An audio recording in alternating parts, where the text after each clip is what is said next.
ಬರೋಷ್ಟರೊಳಗಡೆ ಸಾಯಂಕಾಲ ಆಗಿರುತ್ತೆ. ಮನೆಗೆ ಬಂದು ಮನೆ ಕೆಲಸ ಮುಗಿಸ್ಕೊಂಡು ಹೋಮ್ವರ್ಕ್ ಮಾಡೋಷ್ಟರೊಳಗಡೆ ಇಲ್ಲಿ ಕೂಡ ವಿದ್ಯಾಭ್ಯಾಸ ಹಾಳಾಗತ್ತೆ. ಸೊ ಇದೆಲ್ಲದಕ್ಕೂ ಒಂದೇ ಸೊಲ್ಯೂಷನ್ ಏನಂದರೆ ನಮ್ಮ ಗ್ರಾಮದಲ್ಲೂ ಕೂಡ ಒಂದು ಸರ್ಕಾರಿ ಅಂದರೆ ಪ್ರೌಢಶಾಲೆಯನ್ನು ನಿರ್ಮಿಸಬೇಕು ಅಂತ.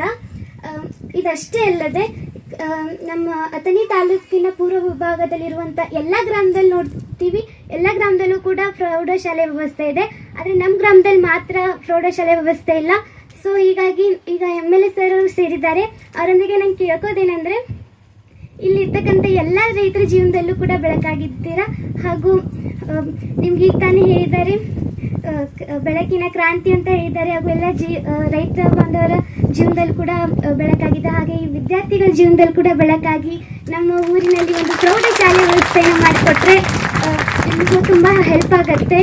ಹಾಗೂ ಇಷ್ಟು ಹೇಳಿ ಇದುವರೆಗೂ ನನಗೆ ಮಾತನಾಡಲು ಅವಕಾಶ ಮಾಡಿಕೊಟ್ಟಂಥ ತಮ್ಮೆಲ್ಲರಿಗೂ ಹಾಗೂ ನಮ್ಮ MLA ಸರ್ ಅವ್ರಿಗೂ ಕೂಡ ಹೃತ್ಪೂರ್ವಕವಾದ ಇನ್ನೊಮ್ಮೆ ಧನ್ಯವಾದಗಳು.